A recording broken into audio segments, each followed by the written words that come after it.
기도드리시겠습니다. 우리의 왕이신 주님, 우리는 모든 왕의 왕이신 주님의 신하이자 주님의 백성이자 주님의 가족이자 친구입니다. 우리 왕은 오직 십자가의 왕 예수님 한 분이십니다. 왕의 왕께 경배와 감사와 만세를 오늘도 올려드립니다.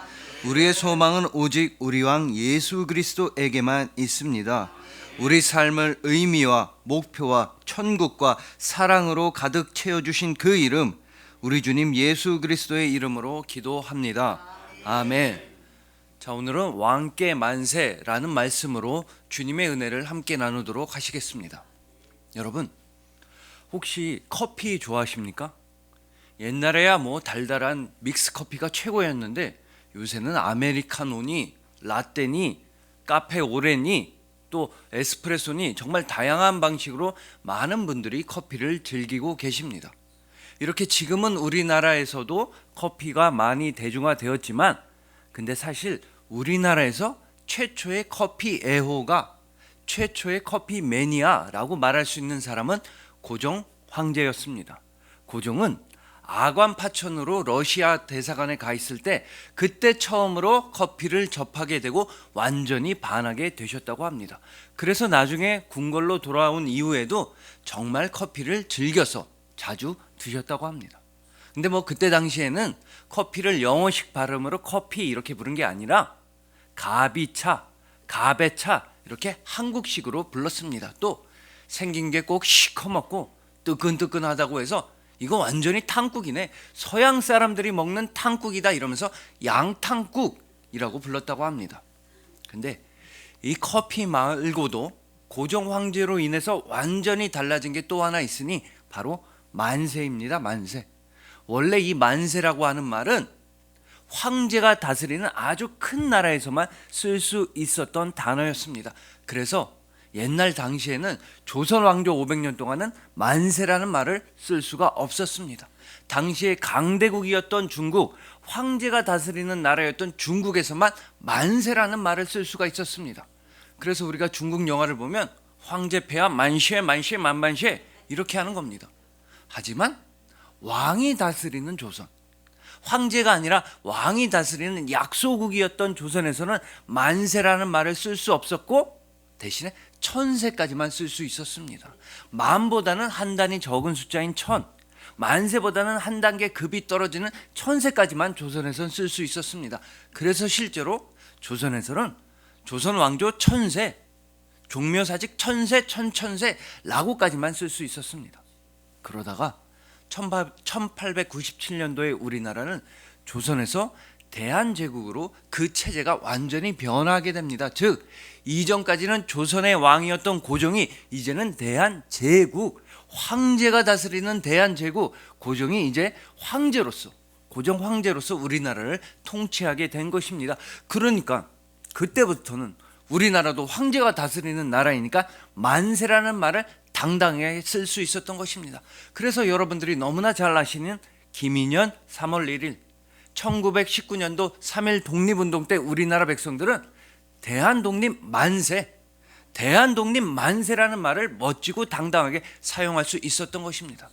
자, 이처럼 우리의 왕이 누구냐에 따라서 우리 삶의 여러 가지 조건과 상황들은 변하게 됩니다. 어쩌면 모든 것들이 다 달라지게 됩니다. 마치 왕이 다스리는 조선에서는 천세까지만 쓸 수 있었다가 이제 황제가 다스리는 대한제국이 되니까 만세라는 말을 쓸 수 있었던 것과 똑같습니다. 자, 그렇기 때문에 우리가 이 세상에서 돈을 왕으로 삼으면 보통 뭐라고 부릅니까? 그때 우리는 돈의 노예가 되는 겁니다. 이 땅에서 우리가 권력을 왕으로 삼으면 그때 우리는 권력의 노예가 됩니다. 하지만 우리가 우리 주님 예수 그리스도만을 왕으로 섬긴다면 그때 우리는 노예가 되는 게 아니라 바로 하나님 아버지의 자녀가 됩니다. 오직 예수님만을 모든 왕의 왕으로서 경배하고 예수님을 향해서 오직 왕께 만세, 왕께 만세라고 외치고 고백한다면 그때 우리는 예수님의 형제요 자매요 가족이 되는 것이며 그때 우리는 예수님의 신하이자 백성이자 친구가 되는 것입니다.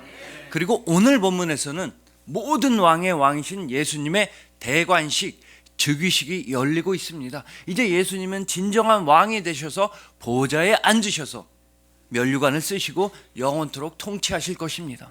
하지만 진정한 왕이신 예수님의 보좌는, 예수님께서 앉으셔야만 했던 그 보좌는 참혹한 십자가였습니다. 예수님께서 쓰셔야만 했던 그 면류관은 끔찍한 가시 면류관이었습니다. 즉 예수님은 십자가 죽음으로써 영원한 왕으로 등극하셨던 것입니다.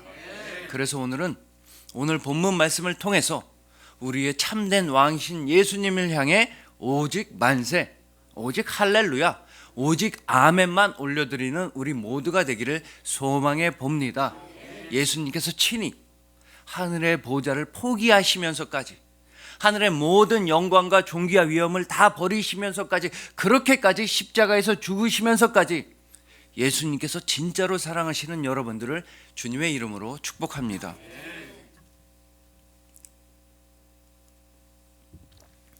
자, 오늘 본문은 예수님께서 십자가 위에서 고통스럽게 돌아가시는 장면을 우리에게 증언하고 있습니다.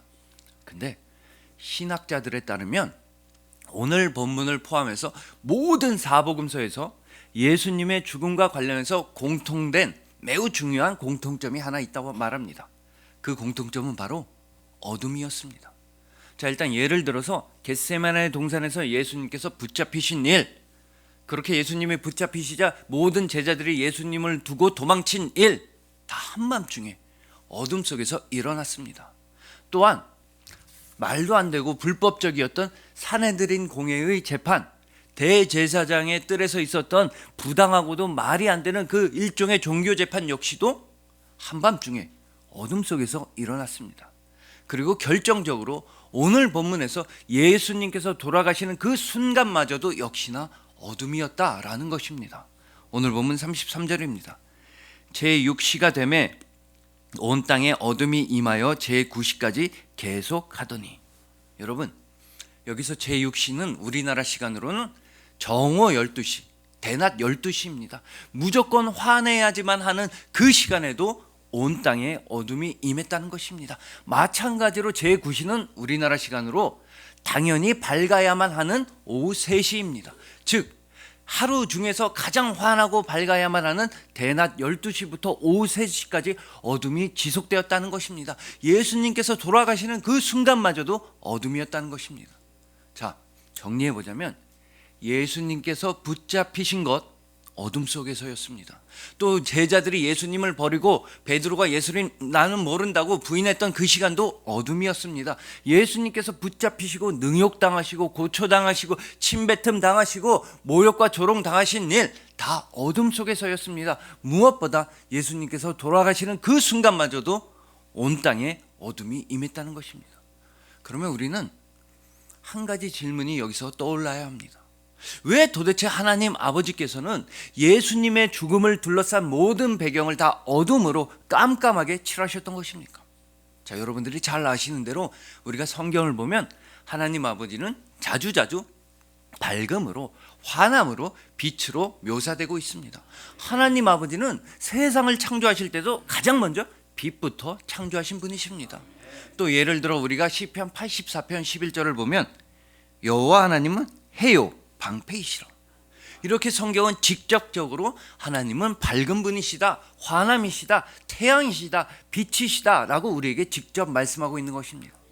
자, 그렇기 때문에 밝음이시요 환함이시요 태양이시요 빛이신 하나님 아버지께서 온 땅에 어둠과 흑암을 임하게 하셨다라는 의미는 이제 곧 하나님 아버지의 진노와 심판이 온 땅에 임박했음을 의미하는 것입니다. 하나님 아버지는 진노와 심판을 이 땅에 이제 곧 내리실 것입니다. 여러분, 출애굽할 때 그 애굽에서 있었던 10가지 재앙을 생각해 보시면 됩니다. 가장 결정적이었던 마지막 10번째 재앙 직전에 있었던 9번째 재앙을 여러분들이 떠올려 보시면 되는 것입니다. 가장 결정적이었던 마지막 재앙, 모든 장자의 죽음이라고 하는 하나님의 두렵고도 떨리는 진노와 심판이 임박하기 직전에 있었던 바로 그 9번째 재앙은 애굽의 온 땅에 어둠과 흑암이 임하는 것이었습니다. 따라서 오늘 본문에서 예수님께서 가시는 그 마지막 길에 온 땅에 어둠과 흑암이 임했다는 것은 이제 곧 하나님의 진노와 심판이 온 땅에 내릴 것이다, 하나님의 진노와 심판이 이 땅에 임박하였다라는 걸 의미하는 것입니다. 이제 하나님은 역사상 유례가 없던 가장 큰 고통과 아픔과 죽음을 온 땅에 내리실 것입니다. 그런데 그 하나님의 아픔과 고통과 죽음은 과연 누구한테 향해 있었습니까? 하나님의 진노의 잔을 받으신 분은 도대체 누구이십니까? 즉 하나님의 아픔과 고통을 온몸으로 견뎌내신 분, 하나님의 진노와 심판을 당신 혼자서만 짊어지신 분은 오늘 본문 34절에서 이렇게 외치셨던 것입니다. 나의 하나님, 나의 하나님, 어찌하여 나를 버리셨나이까? 여러분, 근데 예수님은 모든 걸 다 알고 계셨습니다. 영원 전부터 함께 하셨던 하나님 아버지께서 왜 이 마지막 순간에 온 땅에 어둠과 흑암을 내리시는지를 예수님은 아들이셔서 너무나 잘 알고 있었습니다. 바로 하나님께서 직접 내리시는 그 아픔과 고통, 그 진노와 심판이 아들이신 예수님한테 부어질 것이라는 걸 예수님은 너무나 잘 알고 계셨습니다. 그런데 그렇다면 그 하나님께서 내리시는 아픔과 고통은 예수님의 잘못, 예수님의 죄악 때문이었습니까? 절대 아닙니다. 그럴 수가 없습니다. 예수님은 아무런 죄가 없으신 분이십니다. 오히려 하나님께서 내리시는 그 진노와 심판은 죄인이었던 우리가 당해야만 했던 진노와 심판이었습니다. 아버지의 곁을 떠났던 우리가 겪어내야만 했던 고통과 흑암과 어둠이었던 것입니다. 그래서 예수님은 끝까지 참고 견디셨습니다. 예수님은 그 모든 아픔과 고난과 십자가를 끝까지 참으셨습니다. 왜냐하면 그렇게 하지 아니하시면, 예수님께서 하나님 아버지의 진노와 심판을 피하시면 바로 우리가 그 진노와 심판을 당해야 했기 때문입니다. 예수님이 죽으시지 아니하시면 우리가 죽어야만 했기 때문입니다. 그래서 예수님은 반드시 죽어야만 했던 우리 앞으로 나가셔서 우리를 대신해서 하나님 아버지의 불칼을 맞으셨습니다. 예수님은 반드시 사약을 받아야만 했던 우리를 대신해서 예수님은 하나님의 진노의 잔을 받으셨던 것입니다. 예수님은 원래대로라고 한다면 하나님 아버지와 원수되었던 우리가 당해야만 하는 그 어둠을 예수님께서 대신해서 당하셨던 것입니다. 그러나 너무나 안타깝게도 지금 이 세상에 많은 분들은 아직도 깜깜한 어둠 속에서 길을 잃고 헤매고 계십니다. 어떤 분들은 돈이 없어서 눈앞이 캄캄하다고 말씀하기도 합니다. 또 어떤 분들은 육신의 질병, 마음의 질병 때문에 기나긴 터널 속에서 헤매고 있다고 말씀하기도 하며, 또 어떤 분들은 사람들과의 관계에 있어서 사람들로부터 받는 상처 때문에 눈앞이 깜깜하다고 말하기도 합니다. 심지어 우리한테도, 예수님을 믿는 우리한테도 어둠은 찾아올 때가 있습니다. 오직 예수님을 본받아서 여러분들이 선하고 아름답고 정직하게 살아간다면 아직은 속되고 악한 이 땅 가운데서 여러분들은 고난과 핍박을 예수님처럼 받을 때가 있는 것입니다. 그렇지만 그럼에도 불구하고 우리가 분명히 알아야만 하는 진리는, 우리가 반드시 전해야만 하는 진리는 우리 주님 예수님께서 우리의 모든 아픔과 고난과 슬픔과 죽음까지 예수님 홀로 다 감당하셨다는 것입니다. 예수님은 십자가라고 하는 어둠과 흑암을 혼자서 오로지 짊어지셨습니다. 그러니 부디 이 땅 가운데서는 조금은 억울하고 답답하고 수치스럽다 할지라도 영원한 빛이신 우리 왕 예수 그리스도만 바라보시길 소망합니다. 왕께 만세, 오직 왕께 만세. 그 기쁨의 기도를 허락하신 예수님은 영원토록 여러분과 함께 하심을 잊지 마시길 소망하는 것입니다. 우리 왕 예수님께서 친히 십자가를 통해서 여러분의 왕이 되어주시고 빛이 되어주시고 생명이 되어주신 여러분들을 주님의 이름으로 축복합니다.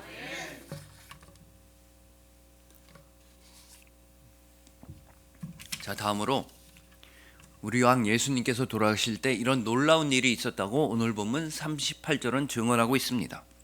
이에 성소 휘장이 위로부터 아래까지 찢어져 둘이 되니라. 여러분, 이 휘장, 성전 가운데서도 지성소와 성소 사이를 가로막고 있던 이 휘장은 결코 얇고 가벼운 커튼 같은 게 아니었습니다. 휘장이라고 하니까 뭐 하늘하늘한 천조각? 절대 아니었습니다. 오히려 두껍고 무거웠습니다. 그래서 신학자들에 의하면 두께만 해도, 가로 세로가 아니라 두께만 해도 이 휘장은 10에서 15cm가 되었다고 하며 황소 2마리가 서로 반대 방향으로 잡아 끌어도 끄떡 없었다 라고까지 말합니다. 그만큼 이 휘장은 두껍고 강하고 튼튼했던 것입니다. 그래서 뭐 말이 휘장이지 사실상 벽이나 다름없었습니다. 하나님의 영광이 임재하시는 거룩한 지성소와 그 지성소 이외의 다른 모든 세상을 완전히 분리하고 가로막고 있었던 벽이었다, 담이었다, 이렇게 보시면 됩니다. 게다가 하나님의 영광이 임하시는 그 거룩한 지성소는 원칙적으로는, 율법적으로는 사람이 출입할 수가 없었습니다. 1년에 겨우 딱 한 번만, 딱 하루만, 대속죄일이라고 하는 그날 한 번만 출입할 수가 있었습니다. 그것도 세상에서 가장 거룩하다고 하는 대제사장이, 그것도 다른 사람들은 못 데려가고 대제사장 혼자서만, 그것도 여기가 가장 중요합니다. 그것도 하나님, 우리는 죄인입니다. 하나님, 우리가 그동안 하나님 앞에서 잘못을 많이 저질렀습니다. 죄송합니다.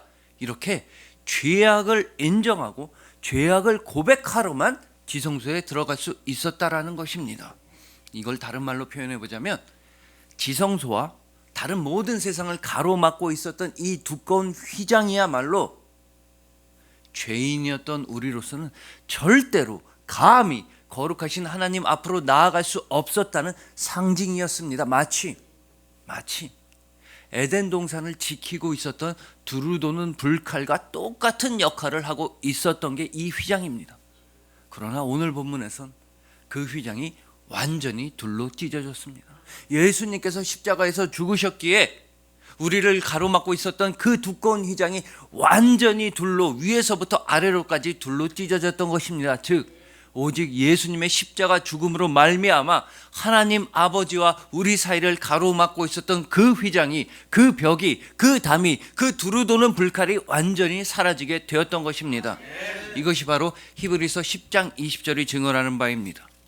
그 길은 우리를 위하여 휘장 가운데로 열어놓으신 새로운 살 길이요, 휘장은 곧 그의 육체니라. 여러분, 예수님께서는 죽으시면서 우리를 위하여 길을 열어주셨습니다. 그 휘장을 찢으셔서, 그 육신을 찢으셔서 예수님이 십자가 위에서 우리에게 밝은 길이 직접 되어주셨던 것입니다. 여러분, 주내힘교회 김남국 목사님은 본인의 책에서 이런 고백을 하십니다. 이 목사님은 20대 시절에, 그 청년 시절이 정말로 끔찍하고 비참했다고 말씀하십니다. 돈이 너무나 없어가지고 정말 가난해서 그때까지 살아왔던 인생의 70%는 햇빛이 전혀 들어오지 않는 지하에 있는 방에서만, 지하실에서만 살아오셨다고 하십니다. 그렇게 가난하다 보니 이 목사님은 20살 때 제때에 대학에 갈 수 있는 형편도 아니셨습니다. 자, 여러분, 돈도 하나도 없고 청년이고 할 일도 하나도 없었습니다. 그래서 목사님은 결단을 내리셨습니다. 그때 당시에 광화문에 있었던 생명의 말씀사, 기독교 출판사인 생명의 말씀사까지 매일매일 나가기로 결심하신 겁니다. 근데 뭐 당연히 차비도 없고 버스비도 없으니까 걸어서 가야만 했습니다. 그렇게 걸어서 가면 1시간 반이 걸렸다고 합니다. 그렇게 1시간 반을 걸어가서 그 출판사 안에 있는 서점에 들어가서 잘 살펴보는 겁니다. 자, 목사님들이 자주 보시는 주석책이 뭔지, 목사님들이 사가시는 신학 서적이 뭔지를 가만히 살펴보는 겁니다. 그런 다음에 돈이 없으니까 책은 못 사고 그 자리에 서서 닥치는 대로 그 책들을 다 읽으셨다고 합니다. 닥치는 대로 그 책에 있는 내용을 목사님의 성경책에 옮겨서 적으신 겁니다. 그렇게 하루 종일 공부하고 난 다음엔 또 1시간 반을 걸어서 집에 돌아오는 겁니다. 근데 집에 돌아와 봤자 먹을 게 하나도 없었습니다. 너무 가난하니까 김치도 없었습니다. 그때 당시 제일 쌌던 게 밀가루라고 합니다. 그래서 밀가루에 소금 간만 해서 맹물에다 수제비를 끓여 먹었습니다. 근데 그렇게 해서라도 수제비 먹는 날은 너무나 감사한 날이고 대부분의 날들은 그냥 수돗물로 배를 채우셨다고 합니다. 그렇게 힘든 와중에서도 매일매일 생명의 말씀사까지 걸어가셨습니다. 편도 1시간 반, 왕복 3시간을 걸어서 다니시면서 그때마다 성경 말씀을 암송하고 성경책을 열심히 읽으셨다고 합니다. 그러다 나중에 30살이 되어서야 겨우겨우 신학교에 입학하게 되었습니다. 근데 막상 입학해 보니까 모든 신학교 동기 중에서 목사님 본인이 성경 말씀을 제일 많이 알고 있고 제일 많이 외우고 있고 제일 많이 읽었다고 고백하시는 겁니다. 하지만 그렇다 하더라도 달라지는 건 아무것도 없었습니다. 신학을 열심히 공부한다고 해도 경제적으로, 재정적으로 달라지는 건 아무것도 없었습니다. 여전히 돈이 하나도 없어서 신학교까지 걸어갔다가 걸어서 돌아오셨습니다. 신학대학교와 신학대학원을 졸업할 때까지 정말로 읽고 싶었던 책 한 권을 마음 놓고 편안하게 속 시원하게 사본 적이 단 한 번도 없었다고 하십니다. 신학을 공부하고 주의 종이 되기로 결심했지만 여전히 밤마다 수돗물을 마시면서 배를 채워야 했던 것입니다. 그렇게 수도가에서 수돗물을 마실 때마다 목사님은 내가 도대체 왜 이렇게 살아야 하나, 나만 왜 이렇게 힘들게 살아야 하나 라는 슬픈 마음이 드셨습니다. 그러나 지나고 보니까 모든 게 은혜였습니다. 모든 것이 주님의 인도하심이었습니다. 주의 종을 더욱더 연단시키시고 깊어지고 성숙하게 만드시기 위한 하나님 아버지의 은혜였다는 것입니다. 자, 여러분, 혹시 여러분들의 눈앞에도 두꺼운 휘장이 가로막고 있는 것 같은 절망과 슬픔이 있는 분 분명히 계실 겁니다. 사람들로 인해서, 고민과 문제로 인해서, 이 세상으로 인해서 정말 힘들게 살아가시는 분 이 자리에 지금 이 순간 분명히 계실 겁니다. 마치 두꺼운 휘장이 나를 가로막고 그 벽이 나를 가로막고 그 담이 나를 가로막고 그 두루도는 불칼이 나를 위협하고 있는 것 같은 분 분명히 계실 겁니다. 하지만 오늘 본문을 기억하시길 소망합니다. 오직 예수님의 십자가 죽음으로 말미암아 그 휘장은 모두 다 찢어졌으며 그 담은 완전히 사라지게 되었던 것입니다. 그래서 여러분들의 앞에는 오직 예수 그리스도의 보혈로 만들어진 천국의 길과 생명의 길과 소망의 길만 존재하는 것입니다. 그러니 부디 우리 함께 조금만 더 참고 견디시길 소망합니다. 십자가를 참으시고 십자가를 견디신 분이 여러분의 왕이십니다. 바로 부활의 왕, 생명의 왕, 소망의 왕이 여러분을 너무나 사랑하시는 것입니다. 우리의 왕이신 예수님께서 직접 모든 것을 다 바쳐서 섬겨주시고 도와주시고 사랑하시는 여러분들을 주님의 이름으로 축복합니다.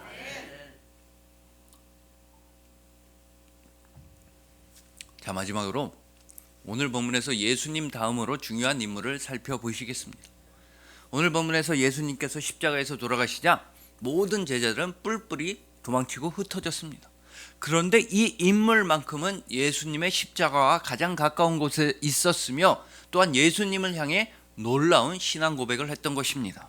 오늘 본문 39절입니다.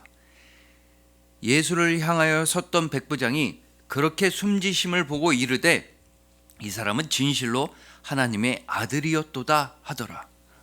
여러분, 백부장의 이 고백은 너무나 중요합니다. 이 고백은 그때 당시 세상과 사람들로서는 나올 수가 없는 불가능한 고백이었던 것입니다. 자, 일단 먼저 이 사람은 로마 군대의 백부장이었습니다. 말 그대로 백부장, 로마 군인 100명을 거느리고 통솔할 수 있는 권한이 있었던 사람입니다. 근데 그 사람이 예수님을 향해서 하나님의 아들이라고 고백을 했던 것입니다. 자, 이게 왜 중요하냐면 그때 당시에 로마 제국 전체에 있어서 하나님의 아들이라는 칭호를 받을 수 있는 사람은 딱 한 명, 로마 황제밖에 없었습니다. 로마 황제가 아닌 다른 사람한테 하나님의 아들이다, 구원자다, 대단하다 이런 말은 절대로 할 수가 없었습니다. 그랬다가는 바로 사형이었습니다. 이 사실을 너무나 잘 알고 있었던 로마 군대의 군인, 로마 군대 백부장이 로마 황제가 아니라 예수님을 향해서 하나님의 아들이라고 고백을 했던 것입니다. 또 다른 측면이 하나 더 있습니다. 그건 바로 당시에 로마 군대 백부장이 가지고 있었던 특수성과 관련이 있습니다. 당시에 로마 군대 백부장이라고 하면 무슨 로마 황실의 귀하고 높은 자제들이 아니면 높고도 높은 로마 귀족의 양반의 집안의 자제들이 그냥 낙하산을 타고 그냥 편안하게 내려올 수 있는 자리가 아니었습니다. 로마 군대의 백부장은 높고도 귀한 귀족의 자제들이 엄마 찬스, 아빠 찬스 써서 그냥 낙하산 타고 내려올 수 있는 자리가 절대 아니었던 것입니다. 반대로 당시의 백부장이라고 하면 가장 밑바닥에서부터 고생을 하고 힘들게 올라온 사람들입니다. 우리식으로 말하면 2등병으로 입대를 해서 백부장에까지 100명을 다스릴 수 있는 권한이 있을 때까지 정말 힘들게 올라온 사람들입니다. 그렇게 하기 위해서, 그렇게 백부장까지 진급하고 승진하기 위해서 당시의 백부장들은 무조건 전쟁 가운데서도 수많은 적병들, 수많은 다른 사람들을 죽이고 또 죽여야만 했었던 것입니다. 엄청나게 많은 사람을 자기 손으로 직접 죽이지 아니했으면, 그랬으면 백부장까지 진급할 수가 없었던 것입니다. 또한 동시에 당시의 백부장들은 전쟁 가운데서 수많은 동료들, 친구들, 같은 군인들의 죽음 또한 자기 눈으로 직접 목격해야만 했습니다. 그랬던 사람이 이제는, 그 백부장이 이제는 사형 집행수로 근무하고 있는 것입니다. 자기 손으로 직접 그렇게 많은 사람들을 죽였는데도, 자기 눈으로 직접 그렇게 많은 사람들의 죽음을 목격했는데도 이제는 더 많은 사람들의 숨통을 확실하게 끊어놓는 그런 일에 종사하고 있었다라는 것입니다. 즉 오늘 본문의 백부장은 수만 명의 죽음을 자신의 몸과 자신의 몸으로 겪어낸 죽음의 사람이었습니다. 그랬는데 그렇게 수많은 사람의 죽음을 직접 목격했는데도 오직 예수님의 죽음을 보고서는 완전히 특별한 고백을 하게 된 것입니다. 자기 손으로 그렇게 많은 사람을 죽이고 자기 눈으로 수많은 사람들의 죽음을 직접 보았는데도 오직 그전까지는 그런 적이 단 한 번도 없었는데 오직 예수님의 죽음을 목격하고서는 이분이야말로 하나님의 아들이시라는 고백을 하게 되었던 것입니다. 그러면 여러분, 그 이유가 도대체 무엇이었겠습니까? 왜 도대체 수많은 죽음의 사람을 목격한 백부장은 예수님의 죽음을 보고 이런 고백을 하게 되었던 것입니까? 그건 바로 수많은 사람들의 죽음과는 완전히 특별한 점이 예수님의 죽음에는 있었다라는 것입니다. 지금까지 보았던 수많은 사람들의 죽음, 모든 사람들의 죽음과는 완전히 다른 점이 오직 예수님의 죽음에만 있었다라는 것입니다.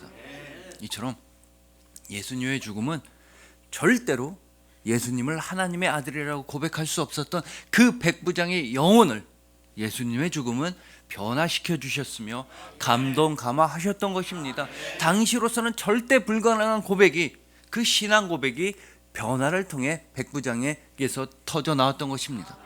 그리고 그 동일한 변화가, 그 동일한 감동감화하심이 지금 이 순간 우리에게도 임하고 있습니다. 예수님의 죽음이 아니었다면 우리도 아직까지는 로마의 백부장으로 살아가고 있었을 것입니다. 예수님의 십자가가 아니었다면 우리도 여전히 천국을 모르고 그저 나만 알고 내 욕심만 챙기고 내 입속만 부리고 그렇게 사랑을 모르는 채로, 그렇게 천국을 모르는 채로, 그렇게 오직 죽음만 아는 상태로 우리도 남아 있었을 것입니다. 그러다 결국에는 천국과 가장 멀리 떨어진 곳에서 아프고 슬퍼하며 죽어갔을 것입니다. 그러나 예수님이 우리의 죽음을 막아주셨습니다. 예수님은 당신의 죽음으로써 우리의 죽음을 막아주셨으며 예수님은 당신의 부활로써 우리에게 생명을 주셨던 것입니다. 여러분, 우리의 왕은 이토록 여러분을 사랑하십니다. 예수님은 힘들고 아프고 슬픈 일은 혼자서 다 하시고서는, 그리고선 여러분들한테는 기쁘고 아름답고 행복한 일만 베풀어 주셨습니다. 이처럼 우리의 왕은 아픔의 왕이시며 겸손의 왕이시며 낮아짐의 왕이시며 헌신의 왕이시며 십자가의 왕이시며 부활의 왕이십니다. 그러니 부디 오직 왕께 만세, 왕께 만세, 우리를 사랑하시는 우리 왕께, 예수님께 만세만 외치는 우리 모두가 되기를 소망합니다. 여러분들은 우리 왕 예수 그리스도께서 가장 사랑하시는 여러분들이 바로 진정한 그리스도인인 것입니다. 그리하여 우리 왕 예수 그리스도께서 모든 어둠을 다 물리치시고 직접 영원한 생명의 빛이 되어 주신 여러분들, 우리 왕 예수 그리스도께서 그 휘장을 찢으셔서 그 육신을 찢으셔서 영원한 살 길을 베풀어 주신 여러분들, 오직 왕께 만세, 왕께 만세. 여러분을 사랑하시는 우리 왕 예수 그리스도를 정말로 사랑하시는 여러분들을 진심으로 사랑하고 축복합니다. 기도드리시겠습니다. 우리의 왕이신 주님, 주님은 모든 왕의 왕이시며 모든 우주의 왕이시며 모든 진리와 생명과 소망의 왕이십니다. 그러나 주님은 종이 되신 왕이시며 섬기시는 왕이시며 희생의 왕이셨습니다. 주님은 십자가의 왕이십니다. 가장 밝은 빛이신 왕께서 어둠에 임하셨습니다. 가장 생명이신 왕께서 몸을 찢기시고 피를 다 흘리셨습니다.